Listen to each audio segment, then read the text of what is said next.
I love therapy, and in fact, I've been going to therapy since I was around 6 years old. Though I talk about therapy a lot and may interview some therapists on the show on occasion, nothing that is said in this podcast should be considered a replacement for therapy. If you are struggling, I urge you to please seek guidance from a therapist because you are absolutely worth it.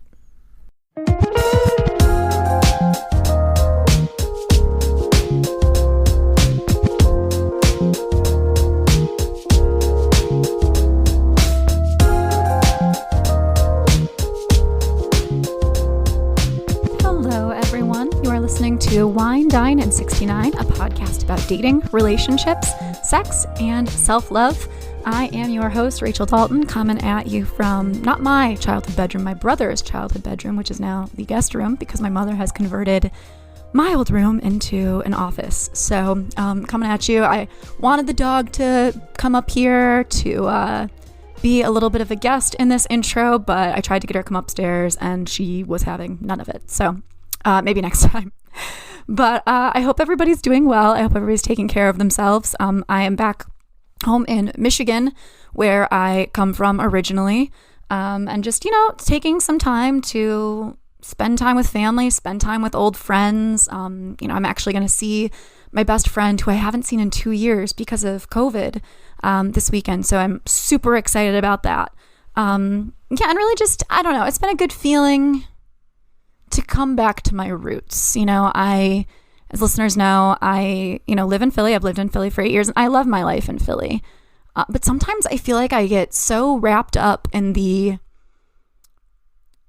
materialism and the stress and the social aspects and anxiety. And I don't know, I just feel like in the city, it's really easy for me to get wrapped up in those things.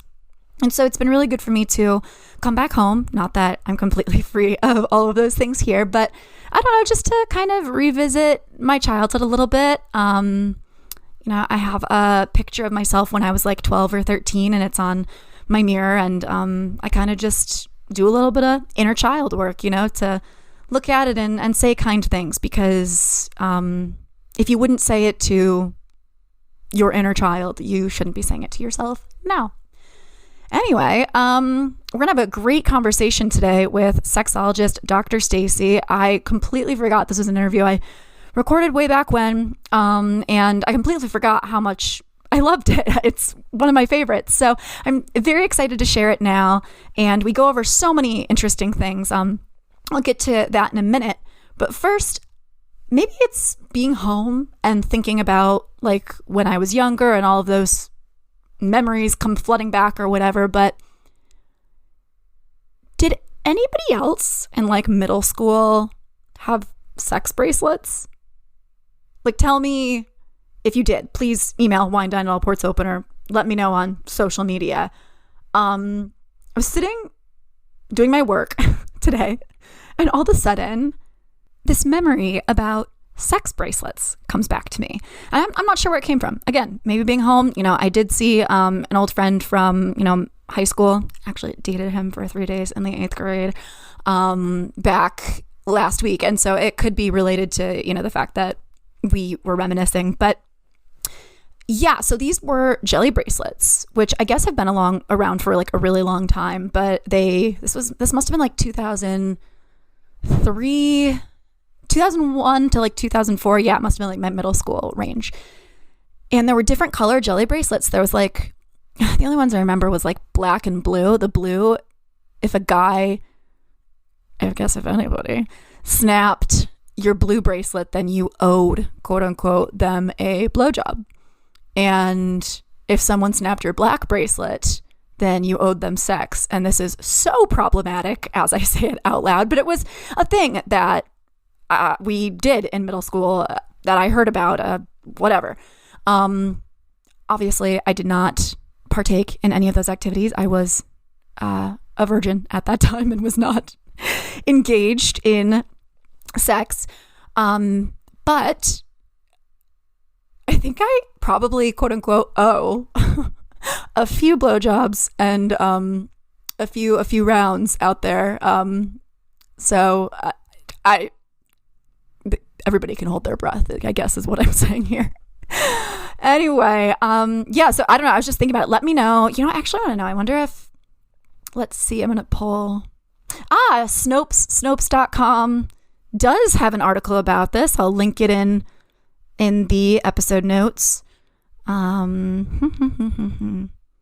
Okay, yeah, so yellow was hugging, purple was kissing, red was a lap dance, blue is oral sex, and black is intercourse. Wow, I remember that. Okay. So it's here, and apparently it's a legend. I'm off the hook. That's good to know. It's a legend probably created by boys going through puberty in middle school. Okay, good to know. Whew, that's a weight off my chest, I guess. But this article is really long. Definitely check it out in the episode notes, like I said. And it talks about the origins. Yeah, it's been, wow, lots of different times when it was mentioned. Oh, as recently as 2009, it looks like. Very spicy, very risque. Anyway, that was a thing that I'd completely forgotten about until today when I was supposed to be working. And I was like, I wonder if this was a Michigan thing. I wonder, apparently it's not. It was a thing in Florida too. Go fucking figure, based on the Snopes article.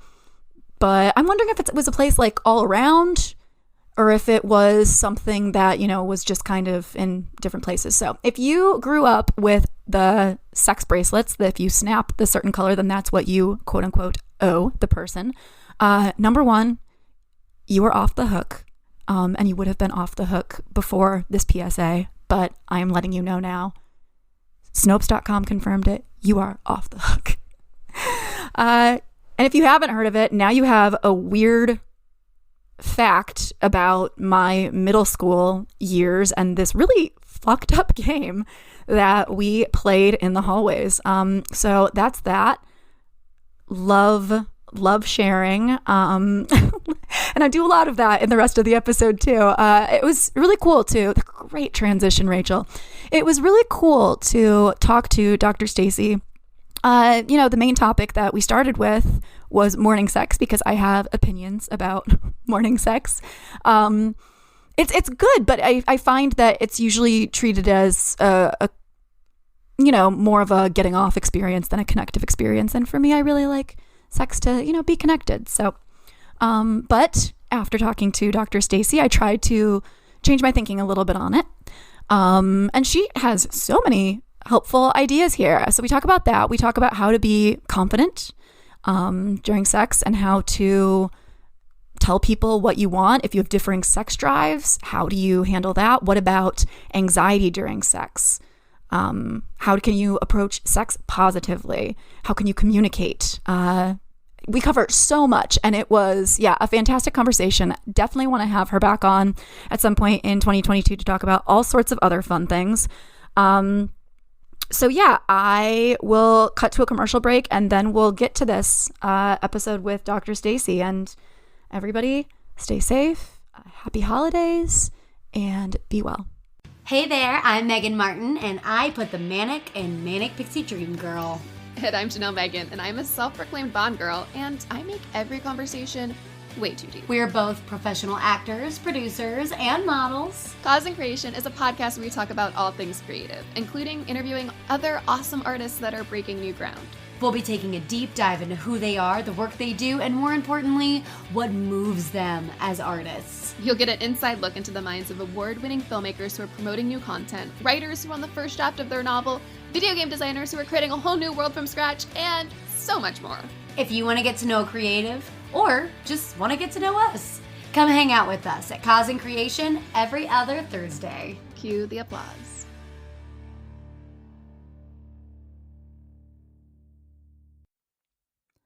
Hello, everyone. Welcome back. I am here today with Dr. Stacy, and I'm so excited to talk to you today. How are you? I'm doing great. Thanks for having me. I'm excited to talk about sex.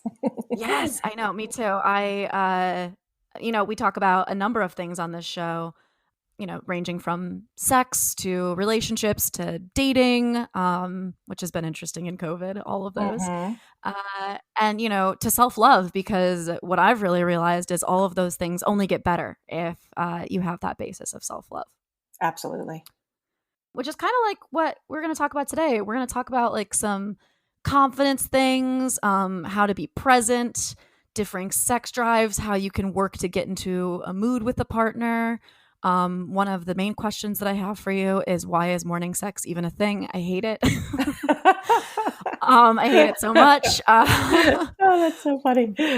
But it, for some reason, appears to be like a thing that a lot of people with penises are into. So one of the things I want to know, I mean, off the bat, I guess we'll just jump into it, is how can you make morning sex more enjoyable, especially when you're not feeling confident, maybe you haven't showered since the day before and your breath smells and, you have a zit on your forehead. These are the things that I deal with and I think about. So yeah, like throw it at me, throw your advice at me. Okay. Well, first of all, where I'm like, ooh, we just totally got into that. That's so funny because the reason why men more so obviously is because a lot of times they wake up with the morning erection and that's not really their fault. It's not like you're doing something in the middle of the night that's turning them on. It's just they wake up, they get this extra blood flow.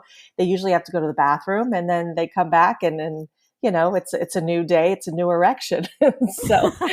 So I know Time to go. yeah, exactly. And honestly, the way I look at it, I actually like the morning sex because usually you can do a nice quickie and it starts your day feeling close to your partner. And so if you kind of, especially for women, changing your mindset, you don't have to kiss in the morning. You can just do a little quickie, get out some lube if you're not necessarily, ready or whatever. But you can just say, okay, let me go brush my teeth real quick if you really needed to do that. And you can just say, okay, well, you know what? I showered yesterday, but I don't feel as clean. Let's not do oral. So that way, you could talk to your partner and still make it fun. I know a lot of times in the morning, if we're snuggling before we go to work and all of a sudden you feel this, thing on your back, you're like, what's going on there? It might be fun just to say, okay, let's just stick it in for a couple minutes and let's just have a good time. And it doesn't have to be this whole lovemaking experience and it could just be casual sex. And sometimes as women, it's sometimes difficult to put yourself in that mindset because you have to think, oh, I got to do this. I got to do this. I got to do this. It becomes a chore. Mm-hmm. So it's really just about saying to your partner, oh, yeah, I'm happy to do something. I just don't want to kiss right now because my breath is bad. Or you know what, you wake up and you go in the shower together. And that's sometimes that's a fun good idea. too. Yeah, I mean, the showers are Really good idea. great. You haven't taken a shower since yesterday and you want to have sex and you might not necessarily be in the mood, but if you get in the shower together and you wash each other off, you'll all of a sudden start feeling, you know what, maybe I can do this, or bend over in the shower or something like that. There's ways to make morning sex a little more enjoyable. Okay. And a lot of it seems like has to do with mindset. It's 100% because usually you wake up and like you said, you're not feeling 100% the most sexy because you haven't showered that morning or maybe you didn't shower the night before or, like you said, your breath is bad, but you don't have to make it into this magical experience. And you don't have to worry all the time about the orgasm. Sometimes it's just fun to connect with your partner. So when you go to work, you're in a good mood. It definitely starts your day with a pep in your step. Yeah, I think that's definitely true. And, I say that to people all the time that sex doesn't always have to have this goalpost of the orgasm that you don't have to come, he doesn't have to come. And it can just be like a connective experience and fun. Right. And a lot of people are like, what do you talk about? But that's the point, is that one of the things that I try to help with is giving that mindset of the journey of the experience rather than the destination. Because so many people will just say, well, what if I don't have an orgasm? Okay, so you don't have an orgasm. Mm-hmm. What's going to happen? Why are you having sex in the first place? Just for the orgasm? Right. Or is it for Exactly. connecting with your partner? Is it to show your partner you love them, that you're attracted to them, that you desire them? Yeah, And that's a so, really good point. yeah. And so we go back to the mindset. It just has to do with really feeling like you want to connect and make your partner feel good. Yeah, I really love that. And it's important to remember too that it really is a matter of biology that's a It's desire in the morning. right. And then you know what? For the women, and this is just a tip, okay, for the women. If you think that you might be busy in the evening and you know that you have a partner that likes to do it sometimes in the evening, sometimes in the morning, if you do it in the morning, then maybe you may not feel as obligated to do it in the Hmm. evening. And you may be able to feel a little different with how you're connecting with your partner, and you may not feel the stress after a long day. So sometimes that morning can be better. So you don't have to worry about taking care of the kids all day and then having sex. And So everybody's gonna have a better day if they've gotten laid first. absolutely. Yeah, that's a good point. That's a really good Amen. point. I don't live with my partner actually, so when we are doing the deed, it's usually during the weekend, so it's kind of just like a lazy way to start the day, which is really nice. But I just worry about, I don't know, kind of comes down to confidence. Like I'm like, oh, like I had wine last night and I feel like I still have like wine stains around my mouth, or brush my teeth, but What I like to say is if we're talking about a heterosexual relationship here, most men are not going to care if they are getting laid. They don't care about your breath. They don't care if you had wine last night and you have wine stains on your mouth. That's the fun of it. And sex needs to be fun. We yeah. take too much time worrying about what people think, what people are saying, what your body looks like. You know what? The morning your hair is going to be a mess. You might have makeup down your eyes. Who gives a crap? Really, it doesn't, and that goes back to why are you having sex? Because it's Mhm. fun. Mhm. It's supposed to be fun. And if you're not having fun and laughing and having a good time during sex, you are doing it wrong. Yeah, that's a big thing, and that's the same advice that I give everybody else. And when it comes to morning sex, I probably should just take my own advice. Uh, Exactly. but I guess now that we've covered that really pressing question that clearly I needed an answer to, tell me about you and how you got into this work, and kind of what your practice looks like. Well, I love talking about sex, and I have my entire life. And I think that when I was younger in high school, people actually used to call me Dr. Ruth because I was the one person that everybody came to, that everybody talked to, everyone could trust. They knew that I would never have any judgment. And I was just very casual just about the whole subject. And so it was easy for me to talk about and not look at people in a certain way because of what they did sexually, and who they were through their gender or their sexual orientation. And so since I was in high school, it's just been something I loved talking about and doing. And then when I started getting into college, I needed a career or something that I can do once I had kids because I was doing ultrasound for about 26 years. But I wanted Okay, something my best that friend does that. Oh, really? It's great Yeah, because not only do I understand the sexual aspect, but I also understand the physical aspect, the disease processes that people have to go through, and just know the body on a little bit of a different level, knowing the sure. medicine of it. But the way that the journey actually started for me is once I started having kids, I wanted to do something that could be like one of those toy parties where you can sell the toys and you have like the plastic that wiggles and jiggles and makes your friends giggle. It's kind of like the Tupperware parties, but with the toys. And then what happened is that after I had my daughter, I started having a lot of issues for myself. I had painful sex for probably a good 6 years. And Wow, so it did do a lot of damage with my marriage. I am no longer in my marriage. I'm in a new marriage, but we're still very close, me and my ex. that's great. But it does, painful sex is real and it caused a lot of problems. And so at that point, I identified as sex. That was kind of like, who am I? I'm sex.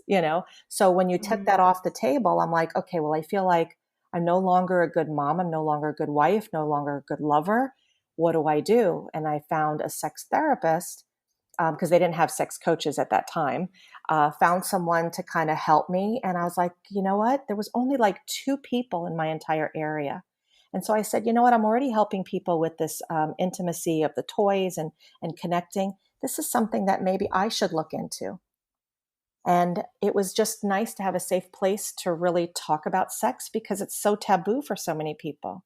And that's kind of where it Absolutely. started my journey to be a sex coach and a sexologist. That's awesome. What kind of like classes did you need to take or certification for I that? have a psychology degree, a bachelor's, and then I went for my coaching certification, which is a master's equivalent in sexology at a sex coach university. And then I went to the Institute of Advanced Study for Human Sexuality to get my doctorate in human sexuality. So I That's went all astounding. the way, um, just because, it's hard in the sexuality field that a lot of people don't always take you seriously. Hmm. And so I wanted to make sure I had as much education as I can. And between that and the medical field, I have a lot of different ways to help others. And it's just very rewarding because not only does it help me learning what I've learned and just going through my own personal journey, but I see marriages and people, and kind of like what we were talking about with the confidence, there's so many people, especially women, that need that support and just don't really know where to get it. And so I'm glad to be that Absolutely. person. That's awesome and such a cool journey. I find that most of the people that I talk to who kind of find themselves in this field had their own emotional journey that led them to, make the decision that no, this is what I want to do.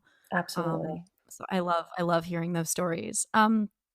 Kind of going back to the sexual confidence, I think that it can very frequently link to anxiety, and this goes both for you know people with penises and people Oh, with yeah, vaginas. absolutely. It can be, anxiety that manifests in somebody not being able to keep a boner, or anxiety with, not being lubricated, and anxiety just in general about the body. How, like, would you, or just, I mean, for me, sometimes it can just be, how the fuck do I get out of my own head and just allow Hmm. myself to be fully present? So, like, what advice would you have for people who may struggle with many of those different scenarios? And are there any that I missed? Well, it's pretty much my entire practice right now. The last few days, that's all I've been doing is trying to help people with their confidence and with their anxiety levels. Now, mind you, I'm not a therapist, so if there is any issues with anxiety that is deep rooted, I definitely refer Mhm. out for people to get that therapy. But a lot of times, they could be perfectly normal without anxiety in most of their life, but then when it comes to being intimate and sex, that's where a lot of that anxiety comes into. So, we definitely try to, goes back to the mindset, is asking what is sex about, thinking about what is the meaning of it and who are you having it with. And if you're having it with a partner, do they love you? Do they respect you? And trying to understand that sex is not about what your body looks like. And for some people, of course, they might be like, okay, well, you're overweight, I'm not attracted to you. And that is possible. But you hope to be in a relationship or a situation where you are with someone who loves you for who you are and not necessarily those extra Right. 5 pounds you gained. But a lot of it is about focusing on your pleasure and not always focusing on others. Like, for instance, you talked about the guys. I work with a lot of men that have the anxiety, performance anxiety, where they have no problem with an erection. And then as soon as they go to have sex, it goes down. Yep. Hmm. And of course, that's just because they are focusing on performance and not focusing on pleasure. And so I tell them, own that cock, excuse my language. Own No, it, hey, you the know? podcast called Wine Time at 69. You Okay. can. But own it. Like, look at it and look at how beautiful it is and how it stands up Hmm. straight, how strong it is, how good you feel. And stop worrying so much about what the woman thinks. Okay. And this is something, yes, you want to make your partner happy. Yes, you want to make your partner feel good, but you are going to do that by having more confidence in yourself to know what you have is a treasure. Okay. Penises are beautiful. All right. And Hmm. a lot of times the men that have the performance anxiety are so worried what the woman is going to think of their penis or what the woman's going to think of how long they can have an erection, or can they ejaculate too soon, too late. It's not about that. Keep that focused on the pleasure and how it feels and how it looks, and what you can do for your partner in other ways besides the function of the penis. Mm-hmm. Because Yeah, I think there's a lot of focus on the penis, but hey, like most women that I know love being eaten out. So well, that's what exactly. They love oral, they love fingers, there's so many other things. And so as women, this is another thing that sometimes women can make things worse by putting it on themselves, by saying, "What's wrong with me? Are you not attracted yes, to me? What yes, did I do wrong?" And that makes the men feel that much worse. yep, And so we as women have to make sure to take that off the table and stop putting that insecurity on ourselves, and just understand men have stress. Men have nerves. Men have things going on. Women, it's very easy. You stick some lube on, you could stick it in. mm-hmm, Men, mm-hmm. it's not that easy. So in the case of men with anxiety, it's about the man really owning themselves and being proud of their penis, and thinking about what's going to feel good for them, because when they feel confident and they feel good, it's going to feel good for the woman as well. Absolutely. And society can definitely help with that. The jokes about penis size or shape, or I've been guilty of it in the past, or how long somebody lasts is not helpful at all. Exactly. Like, oh gosh, yeah, my partner only lasts 2 minutes. A lot of people don't realize the average length of time that someone, I say our age, between, let's say, 40, 50, 60, some of those ages, the average time is only 4 minutes, 4 or 5 minutes. As you get younger, obviously it's like 7 to 10 minutes. But Sure. I have people coming in and saying, I'm ejaculating too early. And I'm like, well, how long is too early? They're like, I don't know, 4 or 5 minutes. And I'm like, seriously, that's That's normal. great. That's Yeah. normal. They're like, well, I want to last 45. I'm like, well, I'm sure your woman does not want you to last No, 45, because seriously, that's the thing. No. it's a Very lot. rare circumstances do I want 45 minutes worth of penetration. I mean, I'll Exactly. take 45 minutes worth of like making Foreplay. out for 10 minutes, and then that's my ideal is foreplay for 30 minutes, sex for like 10. Exactly. So I think that a lot of times that people get societal pressures as to what is expected with sex, and that gets Absolutely. into the mind. But you had asked some of the things that could help, you know, um, turning the mindset onto themselves and focusing on pleasure versus the actual performance. And a lot of people feel like they have to have sex every time, which you don't. No. Um, and then breathing, just trying to relax, because what happens when you have anxiety with women or men, all that blood flow that is down below is coming up, is like that fight or flight feeling. And it's coming up from the genitals to the heart, and your lungs and your head, to help you breathe, to help you focus. So all that blood flow when you have anxiety is just whoop, going right up to the top. Mm. And Yeah, so it's important that's to remember that exactly. again, the biology and physiology of it. Yeah, that's fascinating. I think so. What can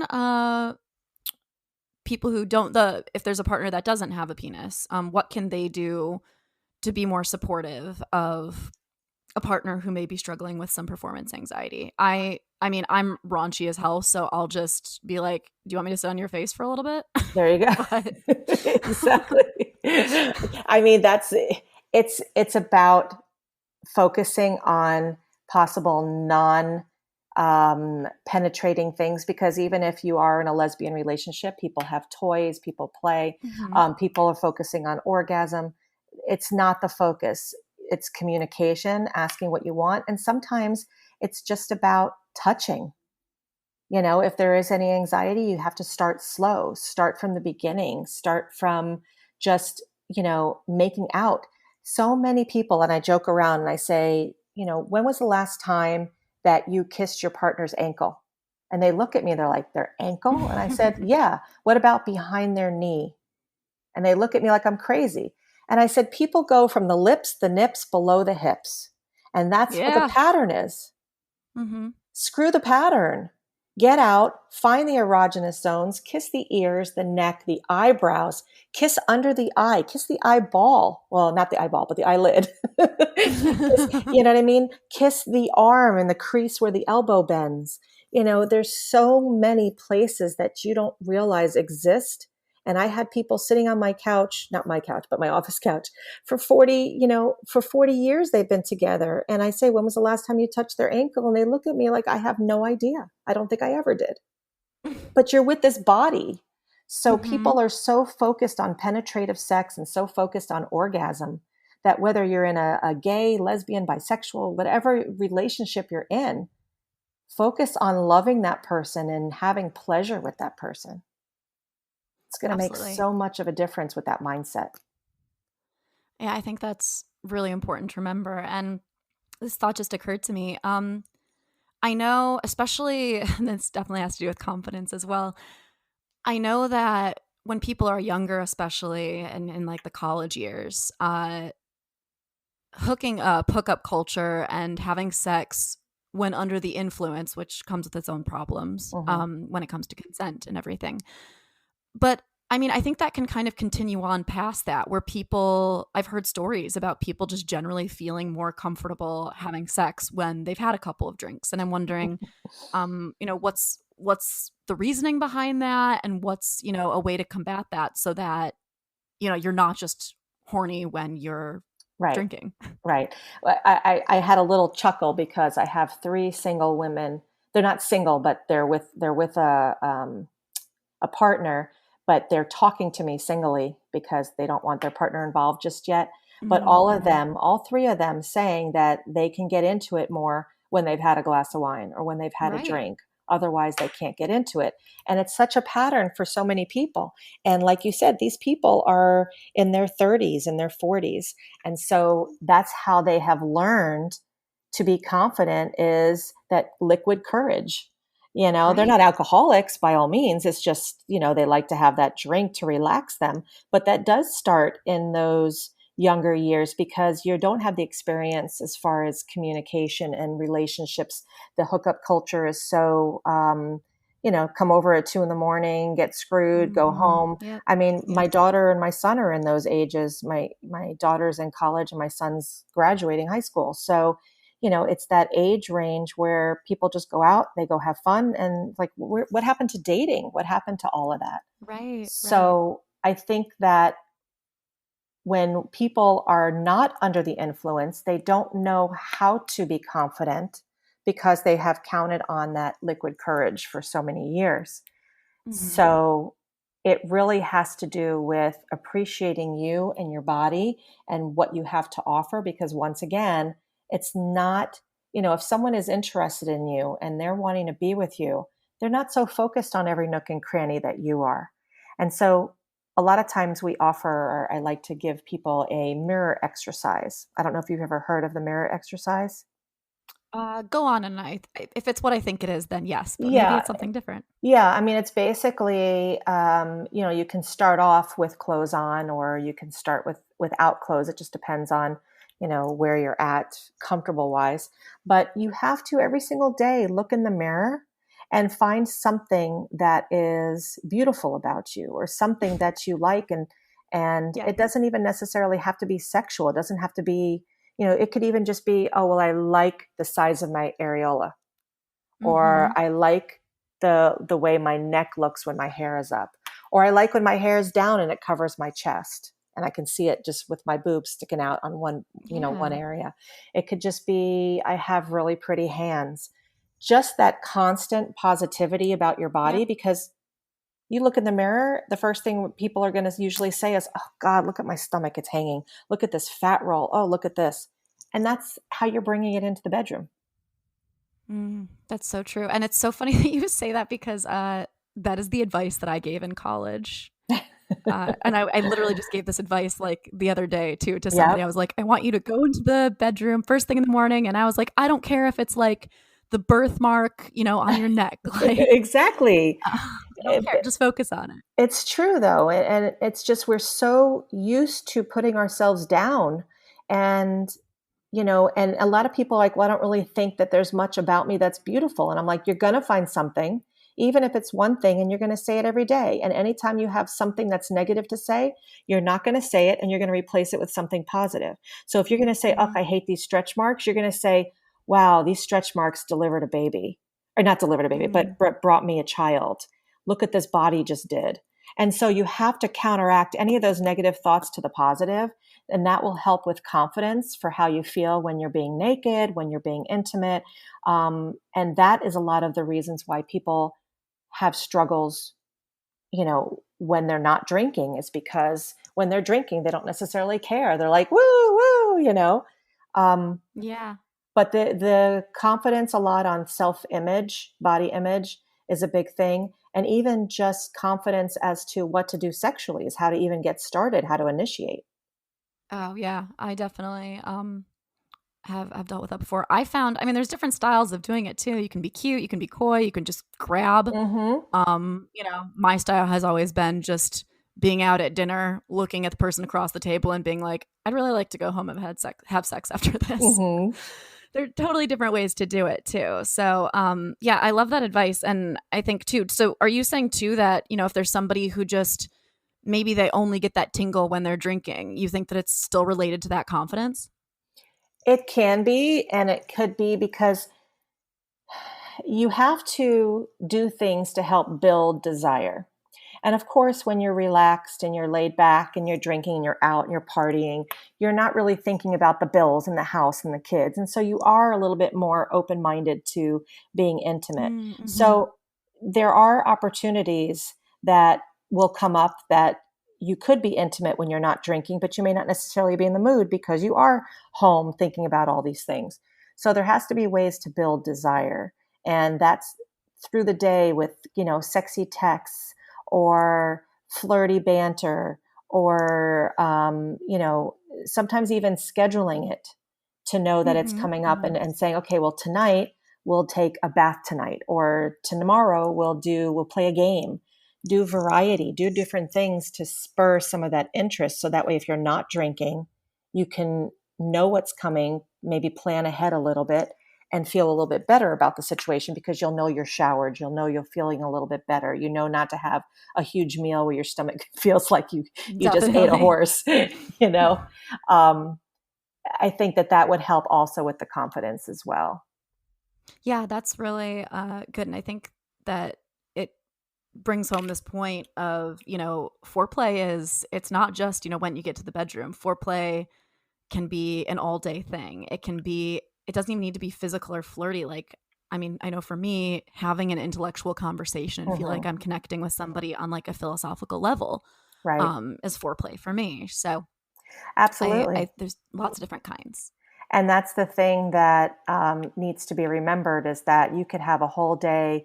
I talk to many couples and I'll ask them, one of the first things I do is when I have the couple session, because then I do one-to-one separately. So I get to learn each person's needs specifically. But when I do the couple session, I always ask, what is your day like? When do you communicate? How do you talk when you communicate? Is it all about work? And then they come home and they have dinner and they're working with the kids and they're doing this and doing that. And they get into the bedroom and they expect to have sex. They're like, well, we don't talk really during the day because I'm busy at work. So there's nothing preparing you for the evening. And so when the person comes home, you may be like just not really caring what you look like, or it's nice to sometimes have some of that conversation or some of that banter or whatever. I know for example, my husband, every morning or sometime during the day, I'll talk with him on the phone or before he leaves. He always asks me, what can I do for you today? Is there anything that you need help with? Is there something that you need support for? Every That's such a turn single on. day. It seriously is. And I look at him and I'm like, God, this guy, I said, I'm so in love, and it makes me want him. It makes me, even if I'm not in the mood, it makes me want to do something for him to give him the pleasure, to be able to feel good about himself, to know how much I love him. And that's another thing, is that with the obligation, there's so many people that feel obligated to have sex. And majority of the time it is women.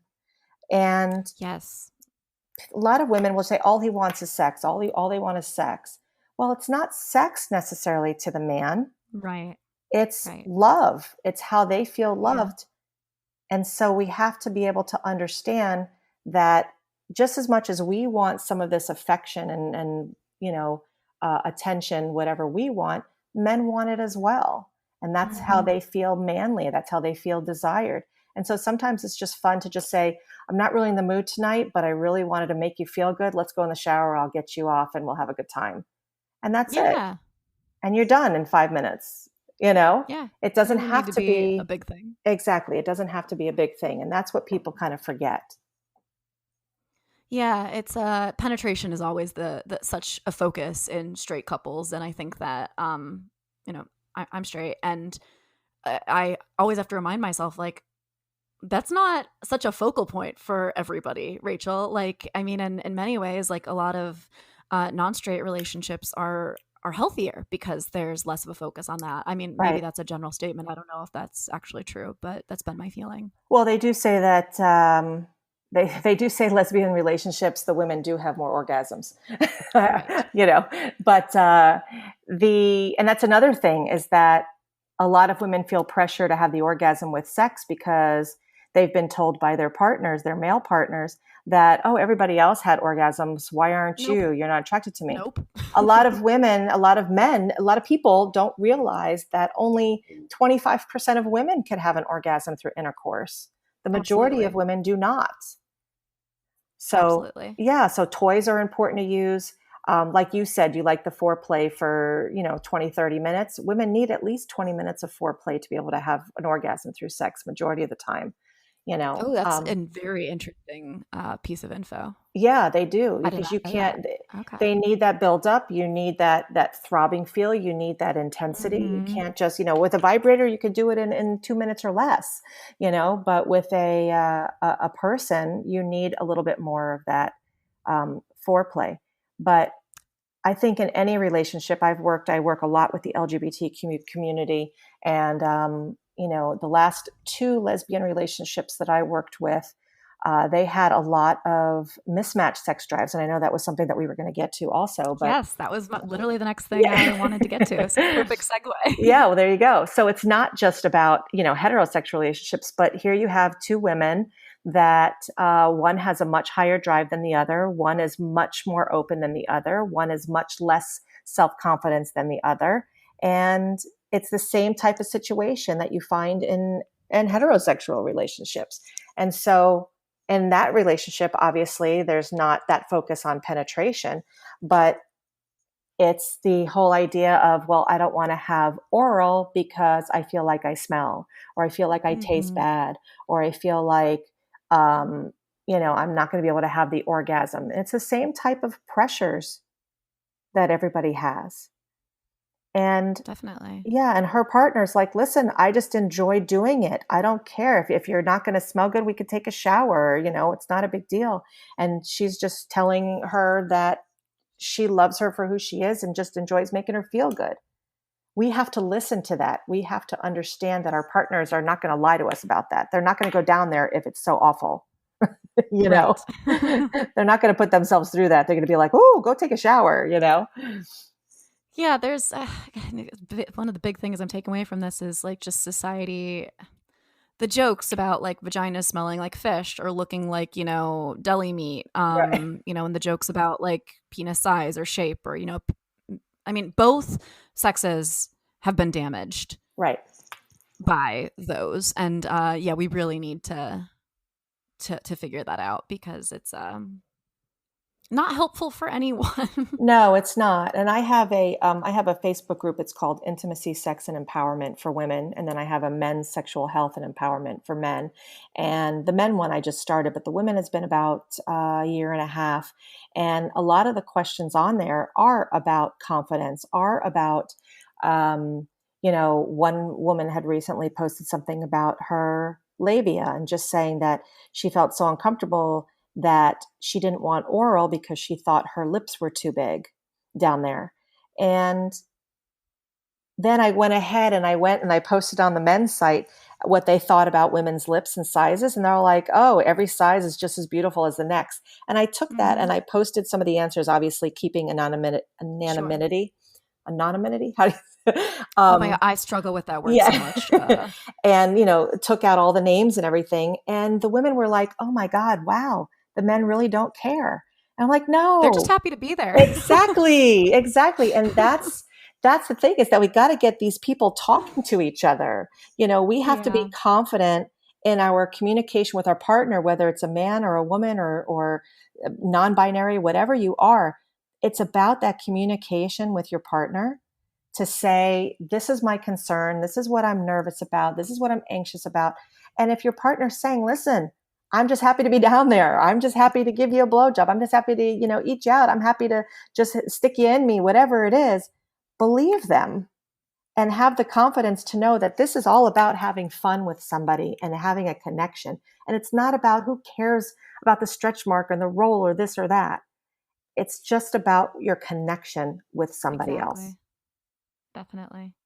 Well, what's the advice that you gave and that you would give to people with mismatched sex drives? I mean, I know that in some cases it might be a deal breaker. There's probably, fears of, well, if they're not getting it here, where are they getting at? Like, well, I mean, some Right. people may decide to open up their relationships. Like, is it a deal breaker? What are some discussions that can be had? Just give me a quick overview of Yeah, and I'm glad that you mismatched. brought up the opening the marriage too, because a lot of people don't realize that's an option, and that's Mm-hmm. a lot due to society too. And there's a lot of people that are not interested in it, but that is an option, obviously, to go outside of the marriage and have an open marriage or a swinging lifestyle or a polyamorous lifestyle. Those are all things that, if done properly, can be successful. I've been in Definitely. similar situations and similar lifestyles and have had a lot of success, being able to still have a good relationship with a partner. So that would be one option, but usually that would be something that I would recommend at the end of it if things aren't really working and they are Mm-hmm. open. But the differences in times of the day, like the mismatched sex drive, where the man might be more open in the morning than the woman. Mm-hmm. And you don't have to necessarily be into it at that time or feel so in the mood for sex, but it's still sometimes nice to do something for your partner, male and female, because a lot of Mm-hmm. men don't ever just ask the female. I found a lot of females will do things for their men, and a lot of men may not just go out of their way just to give their female pleasure. So that is Right. something that needs to be worked on. But the mismatched sex drives is trying things at different times of the day, trying to do things as variety, because a lot of times the drives are not there because there's no variety in what you're doing. You're just like, okay, Definitely. well, yeah, I'm kind of in the mood in the evening, but I'm kind of in the mood during the day. But I could get more in the mood during the day if you brought about a shower. Or I could get more in the evening if maybe we brought in some toys. Um, Variety makes a big difference. Um, Definitely. and just understanding that there are going to be different times of your relationship, that you're going to have ebbs and flows, and it Mm-hmm. is okay to have differences in desires and drives, but you just try to have to figure out where you can compromise, how to meet in the middle, and not always have each experience focus on sex, which may still give you some of that need of touch and connection, where the one person who may not be as ready for intimacy as in sex, as an intercourse, they could still have those, erotic massages, and it can always help the partner with masturbation. Yeah, people don't talk about that enough. I think it's hot as hell to watch a guy masturbate. Oh yeah. Oh yeah. Like, I don't know why more people aren't doing that. And also, like, you can learn, like, it's a learning experience too, because you can, like, watch how they touch themselves. You Mhm. can, learn from it so that the next time that you're down there, you can kind of mimic it and ask them, like, is this, but that kind of Absolutely. leads me to like another point, which is, how do you communicate with your partner about these things? I mean, this is all about communication ultimately, right? But how do you communicate about your anxieties, about if you do have a mismatch, or if there is something that you want to change, if you want to try doing things at a different time of day. I'm an open book with my partner, but I feel like it's an important thing to talk about. Absolutely. A lot of people do have a hard time with it. And especially like when I tell the people with the mutual masturbation, a lot of women feel very embarrassed because they may not masturbate themselves. So why would they masturbate in front of a partner? Just even that masturbation on their own for women is important for them to help get some of that confidence to know what they want and to even know what they need to ask for. And so communication is, you say communication is key, but you also need that safe place to feel vulnerable. And so if you're not comfortable with your partner, or you feel like you're going to be judged, and this happens a lot with men, believe it or not, that they are afraid to say something to their partner because their partner is going to look at them like they're crazy. There's many men that would love to be able to try. Have you heard of pegging?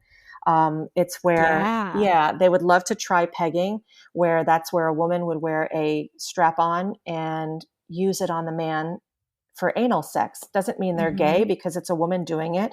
It just means Yeah. that that area has a lot of nerve endings. And a lot of men are afraid to even bring it up because they fear that judgment from their partner. Their partner's going to look at them and think, oh, you're gay, or, oh, what are you doing? What is this?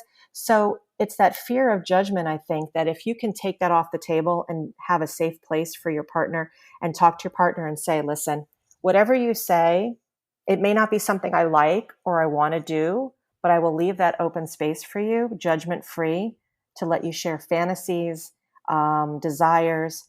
And if someone says, well, I would love to have a threesome, don't automatically say, oh, you don't love me anymore. You don't like me. You don't find me Right. attractive. Don't automatically jump on your partner. Give them that space to say, okay, what is it about the threesome? Is it just we need more variety? Do we need to bring, somebody in? What is it about that? Is there something that you want to feel good about that I can help you with? So that's where that conversation needs to start. And it's just having each person being that open container for someone to be able to speak, and asking your partner too, because they may not want to start the conversation with your partner and say, listen, we haven't really had this conversation before.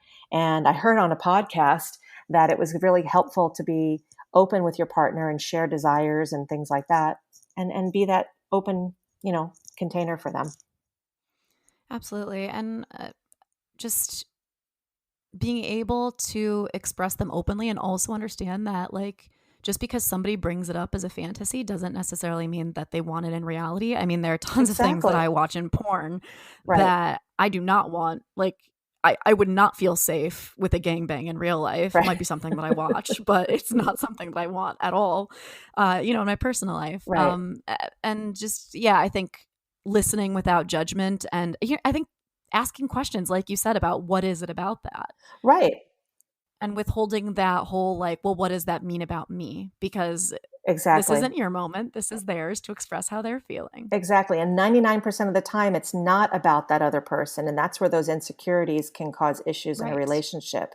And if you're able to just speak about what your desires and things are, I mean, what I do is for the women who want to bring in another man, and there's a lot of men who like to watch their woman with another man, but they don't want that drama of it. We have a lot of suction cup dildos, suction cup vibrators that you can put on somewhere and have have another penis, and kind of have that experience where you're getting penetrated, you're doing oral at the same time, but the penetration's with a toy rather than a person. There's things Right. to be able to do it and bring up the variety, which can help, with that confidence also. Yeah, that's really great. And I mean, above all, like, talking about it and sharing, because ultimately, if you're having sex with this person, you should be able to talk to them about having sex with them. You should be able to. but I agree. it's not always that easy, but it is a place where you really need that safety and feeling that you're not judged. And that will help a lot with the mismatched sex drives, like we were talking about, is just finding out what can we do to help you in those times that maybe you need it, or you feel like you're desiring something and I don't necessarily want to have sex. What else can I do to make you feel good? Would it be nice to bring you in a Right. shower and just, jerk you off? Is it nice for you, if I'm really in the mood and you're not, for you to just hold the vibrator or kiss me while I'm holding my vibrator? Just sticking a finger in me or whatever. And then you can go off to bed in 3 minutes. And it doesn't need to be awkward. No, it could be fun. It's fun, fun, fun. Yeah, I think there's also a lot of, and I guess this is kind of a last point that I want to touch on before we kind of wrap things up. But there's also, I think, a lot of I think a lot of men have like fear of toys. They feel threatened by toys. Yes.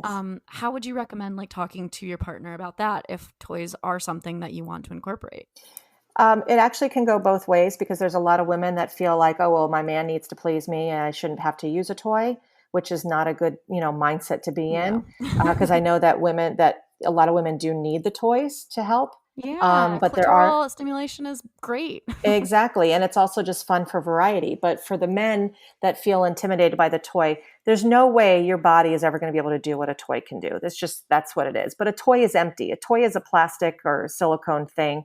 And it's not, not something that they need to be worried about because it's only going to enhance the woman's pleasure and may actually allow them to want to be more intimate because they know that they're able to do things to help themselves.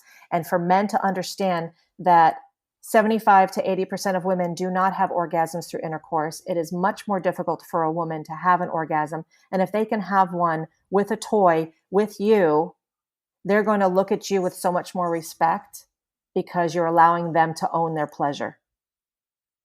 And that's Absolutely. what it's about. The women need to own their pleasure and the men should not be saying no. Definitely. I love that. I guess to wrap up, like tell me where people can find you, where they can find your Facebook groups, where they can find you on the internet, work with you, etc. My website is drstacyfriedman.com, and there's no E in my name, so it's just Stacy. And Dr. Stacy Friedman on Pinterest, Dr. Stacy on LinkedIn, Dr. Stacy Friedman on Instagram, Dr. Stacy Friedman on Facebook. I'm all over with Dr. Stacy Friedman, so you can find me for sure. I also have my Facebook groups, which, like I had mentioned before, the women's group is called Intimacy, Sex, and Empowerment. And the men's only group is called Men's Sexual Health and Empowerment. And those are private groups for men and women. And we do a lot of great things on there and some more like podcasts like this type of things to be able to talk to others in the group. So it's a really helpful group as well. Awesome. Well, thank you so much for coming on today. This was a great conversation. I think something that we haven't really covered before and that a lot of people probably have questions or shame about. So great information. No, thank you so much. It went really fast. So when you see what happens when you're having fun, I know. Sex equals fun, and it went by fast. So thank you for having me. Oh my gosh. No, I appreciate it. All right. And thank you everybody for listening. This has been Wine, Dine, and 69, and let's keep talking.